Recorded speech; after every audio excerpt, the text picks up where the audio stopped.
Hey guys, Henny here. I know a lot of you guys subscribe to this channel just to see this project get built. I just wanted to give you a quick update as to where we're at on the project. Stay tuned. All right, we still have absolutely no body work done, but the good news is the engine is in, running, and this thing tears. So let's step through what we did here. We've got a small little turbo here. We went with the 56 turbo. We went with CX racing heads. We still have some tidying up to do in here, so ignore some of the loose wires hanging out. We did rewire the entire engine bay. I'll get to that in a little bit. The intercooler is installed. Air filters down there. As you can see, this is a pretty tight fit. I've got a coolant overflow tank coming that's going to fit right in that corner. We come over here. We've got the cold air pipe on that side. And then I did want to talk a little bit about this battery. I went with a LiFePO 4 battery. It's about half the size of a conventional battery. It's lithium ion. It cranks this car over really well. This is actually an ATV, they call it an ATV battery. They sell them at Batteries Plus. It's 800 cold crank amps, or their version of cold crank amps. 800 is not the same as a lead acid 800 cold crank amps. But it is interesting. I'll do a separate review just on that battery. It's that big of a deal. Again, here's the headers. It's kind of a unique design. They come up top instead of dropping down below. And then you've got a crossover pipe here. I don't know if you can see that. Crossover pipe comes down in front of the motor, comes right back up. We had to do a bunch of custom fabrication to get a pulley system to work with the serpentine belt. The guys at CX Racing informed me that when they designed this, they did it on a Camaro that was a couple of years older than this Firebird.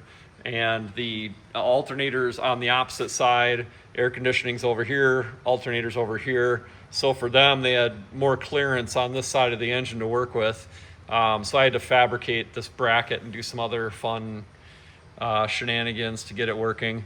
I mounted my coil up on the firewall.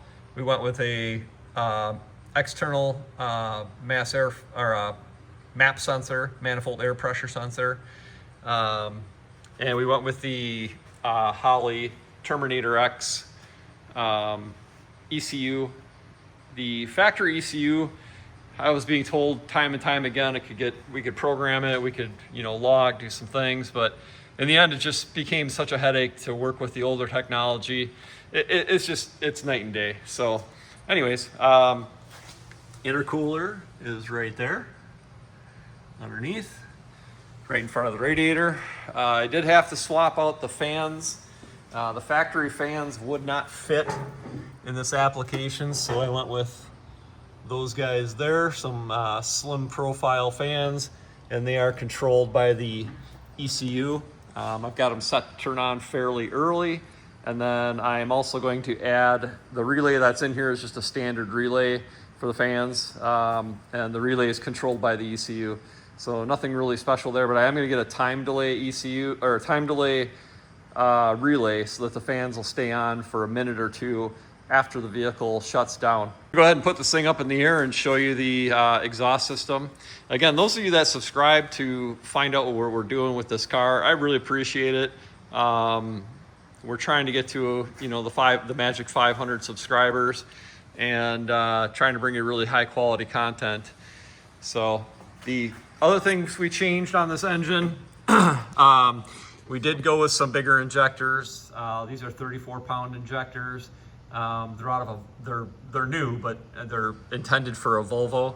But they plug right in, and they're not, this is a low budget build, so everything's on a budget, pretty tight, and we're trying not, we're not like other guys out there that get sent free parts and get to just load up their cars with tons of free stuff. So we had to pay for everything out of our own pockets, and this is definitely a budget-ish build. Don't get me wrong, it wasn't free, still wasn't cheap, but everything seems to be turning out pretty well. So I'm pretty happy so far. I'm gonna go ahead and get this up in the air. We'll take a look underneath, look at a couple of the modifications we had to do and things to make this car work.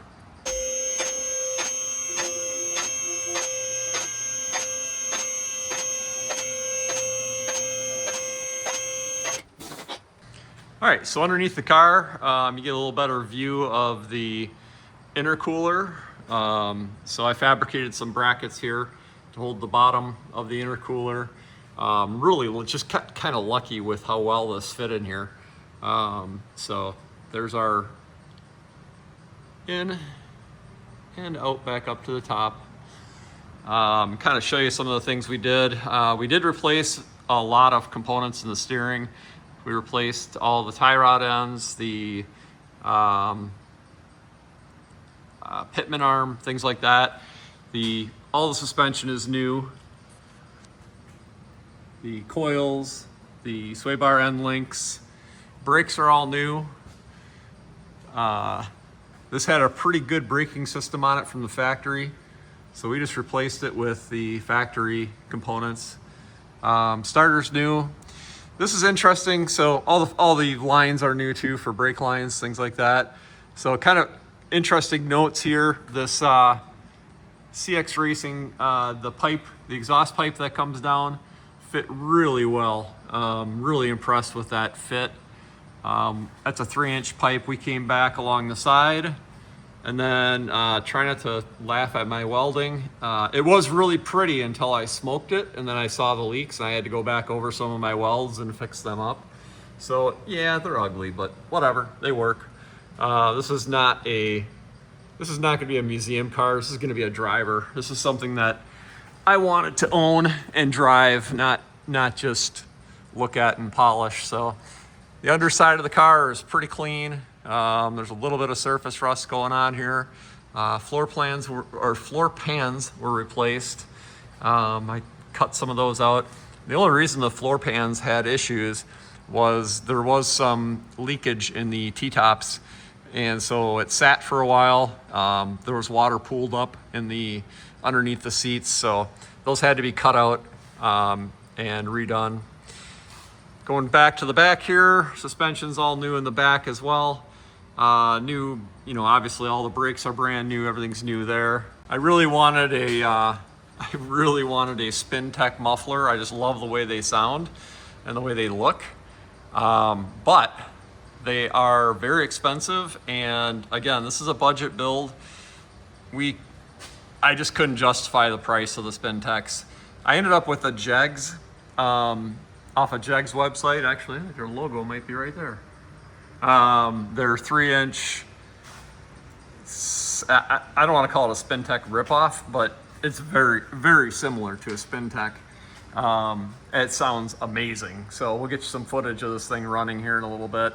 The car drives great. There's a bazillion rattles and creaks and things going on, but overall the car really, really does run nice. So I'm super happy with the way the performance is turning out. Yeah, so I definitely need a cover for my transmission yet. If anybody wants to mail me one of those, I'd appreciate it. There's our new cooling fans up inside. Everything turned out pretty nice. Did the alignment the other day, aligned really nicely. Super happy with that. If you guys have an overheating problem, this is what's missing. So 3rd gen Firebirds do not like to be ridden around without that air dam underneath. So, all right, I'm gonna come back down and we'll go through the inside of the car a little bit, show you where we're at.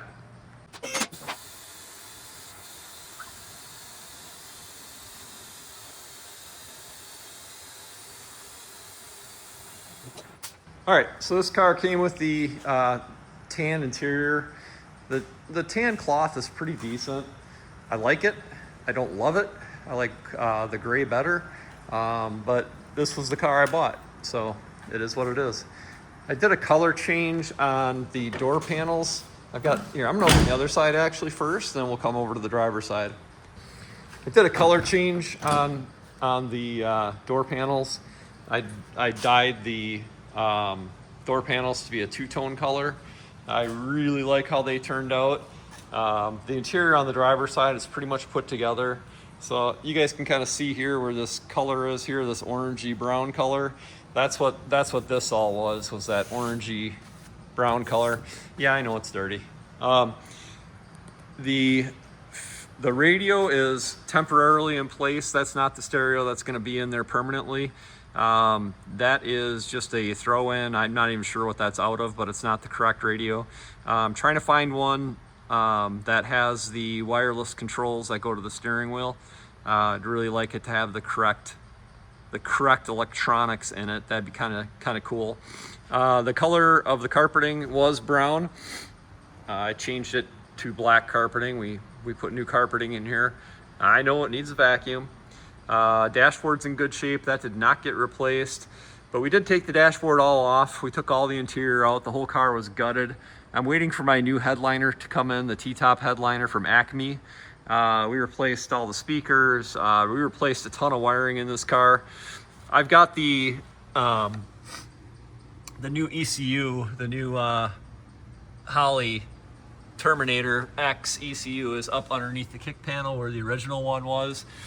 I did pull all the wire out. The original wiring is all gone, and ran the wire from the factory ECU location, which is underneath here, through the fender, like the factory did right here, through the fender, and it comes up through here just like the factory did. And then this is all the new EFI wiring, this whole harness here. So that comes through, and then all the injectors, everything else is all the new wiring. The biggest change from the factory ECU to the Terminator X is going to be, we switched from going from mass airflow sensor to manifold air pressure sensing. So pretty significant upgrade there in technology. I did my own maps for the turbo and for fuel air mixtures, things like that. So I will share those online as soon as I get a chance. I will show you what I did, and I'll show you how to build maps pretty easily and do some basic tuning so you can get your car up and running if you're switching over to the Holley system from the factory system. It's not hard, it's just weird. So once you do it, a light bulb kind of goes off and everything starts to make sense. Some other little things here. I had to run a new wire to the alternator. The ECU controlled the alternator's voltage regulator, and because we don't have a GM ECU in here, I wasn't able to get the alternator to output voltage until I had to run a separate wire. There's a tan wire in here. If you're working on an 89 Firebird also, there's a tan wire in here that has no power to it. So you just got to run it to a switched power. I ran that all the way inside the car, so that way there's no issues there. Let's go around to the driver's side, get our eyeballs in here, see what you guys think. All right, I have some trim to put back on here yet. I know. This whole car is getting painted, so ignore any of the body flaws. We're gonna try and make this outside of this car look beautiful. Tell me what your thoughts are. I'm thinking of doing the factory red, the same exact red, and then all I'm gonna do is add gold metal flake to the paint. And that's it, nothing else. So factory color, and then adding it's not gonna look like a bass boat. It's not gonna be, super shimmery and shiny, but it's gonna have like a little bit of a sun hits it. It'll have a little bit of a gold hue to it. So let me know what you guys think. If you think that's a good idea or dumb, or if I need to smoke more crack, let me know. Inside the car, everything is finally working. Even, power windows, power mirror works. All the lights work almost. The radio does work, even though it's not the radio that's going to be in here. It actually doesn't even fit right. It's kind of a goofy radio. I'm not sure what that's out of. Probably like an Oldsmobile Silhouette or something goofy. That works. Fan does not work yet. I'm going to have to end up doing some wiring for that. The rear defrost works. The rear trunk works. It opens, it closes, it does the pull down, everything works perfect. All of my gauges, ooh, sorry about that. All of my gauges work except for my speedometer does not work yet. And here's another tip. If you're switching over from the factory ECU to the Holley Terminator, I'm gonna have to take that panel off down there again to get to it, but there's a little yellow box about this big. It's got some wires coming out of it. The wire you care about is white with a black stripe, and the ECU used to provide ground for that, and that's the the vehicle speed sensor buffer. And without that, your speedometer won't work. So I'm gonna be pulling that back off down there and wiring that directly to a ground. That's all you've got to do, and then the speedometer should work. The other gauge that's giving me a little bit of a problem right now is the temperature gauge, which I haven't dug into that yet. So if anybody wants to chime in as to why my temp gauge isn't working, feel free. I'd love to hear it. What else? Oh, the security system in here. So if you've got that, so you've got a big yellow wire, a big green wire, a little yellow wire, a little green wire. These all went to the security relay. The security relay is what enables the car to start. It gets a command from the ECU that tells it to go ahead and close that circuit. Obviously, we don't have an ECU anymore. So, well, we do, we just don't have the factory one. So we had to just directly close this permanently instead of using a relay. It was interesting when I pulled the old relay off, there was so much corrosion inside. I don't even know how this car even turned over and started with the old ECU, to be honest, because there's no way. I mean, this thing, it really goes to show how overkill they made these cars, because it was able to function and operate with some really bad components. This is another one of our relays. This, unfortunately, I had to solder. A lot of these wires were just cut and laying loose from the previous owner. So I soldered them and heat shrunk them all. I think that's the best way to do wiring is, to solder them and then heat shrink them. The only thing is, I got see, here's another one that's just here. It needs to be soldered and heat shrunk. So I'll go over that with a new connection and make that perfect. So there's a lot of tidying up to do yet here. I did find a really nice little home for our Terminator X screen, the little 3-inch screen. I like where that sits. So the only negative is that I can't see I can no longer see my turn signal indicator. I don't really care. It doesn't matter to me. But if you're a stickler for keeping the car all original, then you'll have to find a different home for your 3.5-inch screen if you do something like I did. The headlights were more of a project than I would like to admit. I did get them working. They work pretty dang good. Let me lower the hood a little bit here. These headlamp motors are getting really hard to find. If you find some somewhere for sale, new or new old stock or anything, just buy them all. They're going to be worth a fortune. They're already going up in price exponentially.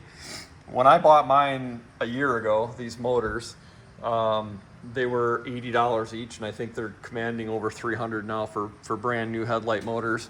So I'm going to go ahead and just lower this here so I can show off my beautiful headlamps. But yeah, that was quite a project getting those headlamps to work. Okay, so headlamps on. I did go with LED headlamps. Some of you purists are going to yell and scream and kick, but I really like how they look. I like how they function. They're super bright, and I think they look really cool. So tell me your thoughts on there. I'd love to hear it. How cool is that? The 80s were so awesome. Around the back, we have really functioning tail lights. Looks like I got a bulb that burned out. What do you know? Of course, by the time I make the video, bulb burns out. Brake lights are all functioning now. Those look a little better.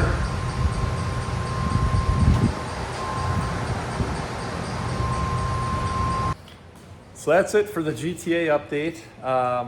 Hope you guys like the car. It's coming along nice. I'm pretty proud of the work we've done so far. Got a lot more to do.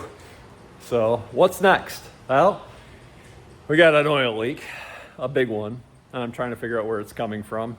And actually what I'm gonna do is I'm gonna put this up in the air and show you guys where this oil leak is, and maybe one of you small block guys that has like way more experience than me can tell me where to start looking, because I am at my wit's end on this oil leak. So I'll do that in a second. Oh, check this out. Even the headlights, or even the wipers work. So getting the wipers to work was interesting. There's high, not very fast. They work good though. And they pull down inside just perfectly like they're supposed to, which is pretty neat, I think. You see them slow down and go down inside. So if you guys have an issue with the wipers on this car, almost every time it goes back to a ground. So what I did was I just ran a brand new ground strap from the wiper motor over to the firewall up there. So pretty easy fix. So hopefully that helped somebody out just now. I'm gonna go back up in the air and show you this oil leak, and I don't know, hopefully one of you guys has an idea. I really am hoping it's not a head gasket, but from what I've heard, there's no high pressure oil going through the head gasket, so I don't see how it's possible for that to be where the source of the leak. But let me get it up in the air quick, and then I will show you what I'm dealing with. All right, got the car up in the air. We got a pretty good oil leak. I'll show you here in a second. Hey, Henny, why are you turning off the lights? What's going on, man? Well, I want to use my UV light to kind of show you where this oil's appearing. If you've never used the UV dye in your oil, it is awesome. If you're trying to find an oil leak and well, I guess it's not that awesome because I don't know where my oil leak's coming from yet. But if you're trying to find an oil leak and you can't see it, the UV oil dye that they sell at CarQuest is flippin' amazing. The stuff is, I don't know, 2 ounces maybe. You just dump it in your oil and run the car for a little bit, and then use one of these, the little UV black light. Woo! And it prominently displays the oil. So let me show you where we're at. All right, so we're up underneath the car now. There is my oil pan. There is my starter. And I don't know if you're gonna be able, this is gonna pick up or not. See that green in the crack of the starter there, or in the housing of the starter? That is all over up here, and you can see it. See if I can get the camera in there. I don't think I can.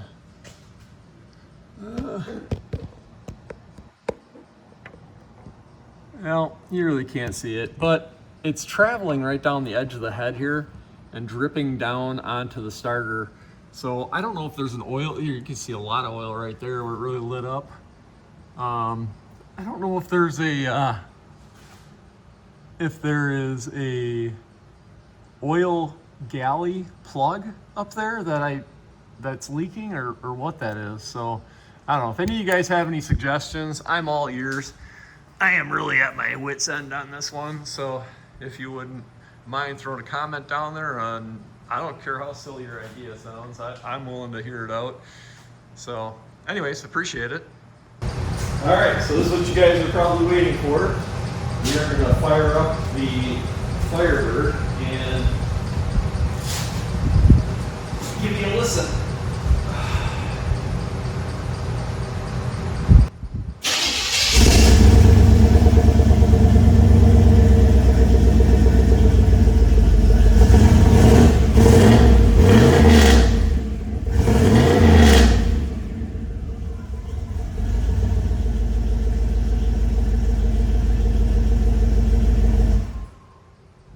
As you can hear, it runs really well. We're gonna go for a quick drive. If you'd like to join me, let's go. All right. Not really sure how to hold the camera. Yeah. So I'm gonna back her out of the garage here. This thing is so much fun. I would highly recommend this project if you are a Firebird enthusiast, third gen enthusiast. This car should have came from the factory this way. Power steering works even. Woohoo! Brakes are super tight. Everything feels so good. It's a bit rattly. I'm just hoping to nail down some of those rattles here eventually and be able to get this thing really dialed in.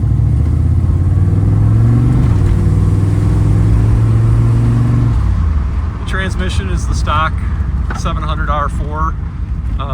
Again, you know, who knows what was done to it. I think somebody built it, but I'm not sure.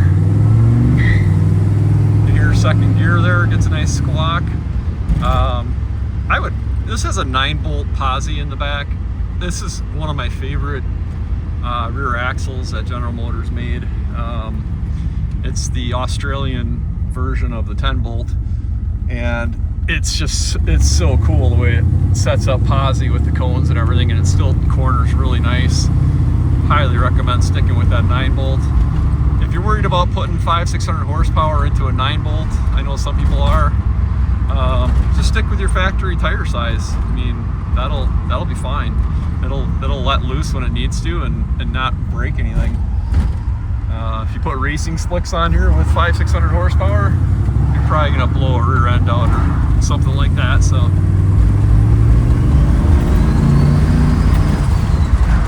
yeah, this thing's insane. Insane. It's so much fun. I'm gonna go another block here. How's all my vitals looking? Pretty good, pretty good. We're back up here. Oil pressure looks nice. That's some good oil pressure.